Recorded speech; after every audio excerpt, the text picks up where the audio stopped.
चला ओके, आपण सगळ्यात अगोदर कशाबद्दल बोलायला लागलो? ई कोली. काय आहे? ई कोली. आता ई कोली नावाचा जे मायक्रो ऑर्गॅनिझम आहे त्याला काय म्हणतात? इस चेरी चिया कोली. ठीक आहे, इस चेरी चिया कोली. आता हे कोणत्या किंगडम मध्ये येते? हा किंगडम कुठला आहे? याचा किंगडम कोणता आहे? तर मोनेरा. कोणता आहे? मोनेरा नावाच्या किंगडम मध्ये येतात. आता याच्या सेलचा टाइप कुठला येतो बरं? सेलचा टाइप प्रोकॅरियोटिक की इकॅरियोटिक? प्रोकॅरियोटिक. प्रोकॅरियोटिक याला. ओके, त्याच्यानंतर आपण यांचं जर समजा आपण ग्राम बघितलं, ग्राम स्टेन, तर हे कोणता ग्राम आहे याच्यातलं? निगेटिव्ह ग्राम आहे. ठीक आहे, निगेटिव्ह ग्राम म्हणजेच कलर जर पाहत असाल निगेटिव्ह ग्राम मध्ये ह्या मायक्रो ऑर्गॅनिझमला असं स्लाइडवर टाकल्याच्या नंतर याचा जर असा कलर बघितला त्या सेलचा, तर तो कोणता येतो? गुलाबी आणि लाल. गुलाबी आणि लाल. गुलाबी आणि लाल.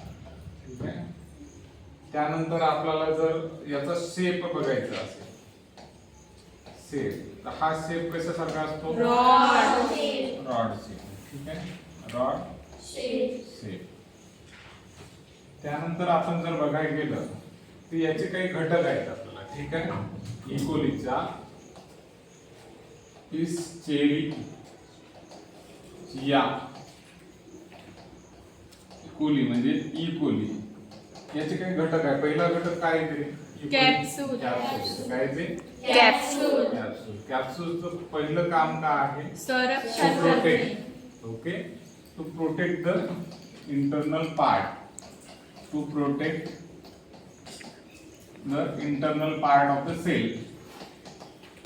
Internal part of the cell. त्या पेशीच्या आतमधला जो भाग आहे त्या पदार्थाचं रक्षण करायचं आहे. हे पहिला भाग आहे कॅप्सूलचा. ओके, दुसरं काय असते? Cell wall. आता सेल वॉलचं मुख्य काम काय असतं? आकार मजबूत करतो. आकार आणि मजबूतीकरण करणे, ज्याला आपण म्हणू शकतो टू स्ट्रेंथेन. म्हणजे काय करणे? मजबूतीकरण करणे, किंवा to make a shape. To make a shape to the cell, की बाबा त्या पेशीला आकार द्यायचा आहे किंवा त्याचं मजबूतीकरण करायचं आहे. तर ई कोली मध्ये सेल वॉल हे काम करते. तिसरं कोण आहे रे? Plasma membrane. काय काम आहे याचं? Plasma membrane. ठीक आहे, देवाणघेवाण करतं. कशाची देवाणघेवाण करतं? फ्लुइडची. To exchange the fluid. To exchange the matter. त्याच्या आतमध्ये जे पदार्थ आहे किंवा फ्लुइड आहे त्याला काय केलं जातं? देवाणघेवाण केलं जातं. ठीक आहे, प्लाझ्मा मेम्ब्रेन. अजून सायटोप्लाझम म्हणजे दुसरं तिसरं काही नाही, आपण त्याला काय म्हणतो? द्रव्य म्हणतो. त्याच्यात पदार्थ द्रव्य, मराठीमध्ये म्हणतात पदार्थ द्रव्य, आणि इंग्लिश मध्ये म्हणायचं तर fluid inside the cell. Fluid inside the cell, की त्या पेशीच्या आतमधलं ते पदार्थ द्रव्य आहे, सायटोप्लाझम. त्यानंतर कुठला घटक येतो आपल्या इथे? रायझोबियम. Okay, rhizobium. बरोबर आहे. आता या रायझोबियमचं मेन काम आहे टू क्रिएट अ प्रोटीन.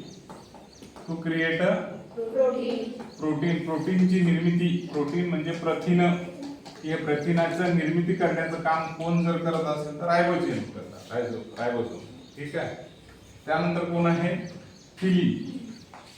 ठीक आहे, काय काम आहे फिलीचं? काय to give and take DNA. आता पदार्थाची देवाणघेवाण म्हणणं वेगळं, डीएनए ची देवाणघेवाण म्हणणं वेगळं. फिली हे डीएनए ची देवाणघेवाण करतात. ठीक आहे, त्याच्यानंतर न्यूक्लिऑइड. न्यूक्लियोइड जो आहे त्या न्यूक्लियोइडचं मेन काम काय आहे तर there is a presence of a डीएनएच्यात असतात डीऑक्सिरायबोज न्यूक्लिक ऍसिड ज्याला आपण म्हणतो तर न्यूक्लियोइड मध्ये असते. ऍक्च्युली न्यूक्लियस आहे का तर नाही आहे. न्यूक्लियोइड दिसतो न्यूक्लियस सारखा पण ऍक्च्युली नाही आहे. ठीक आहे. नंतर काय आपला फ्लॅग काय आहे फ्लॅगलम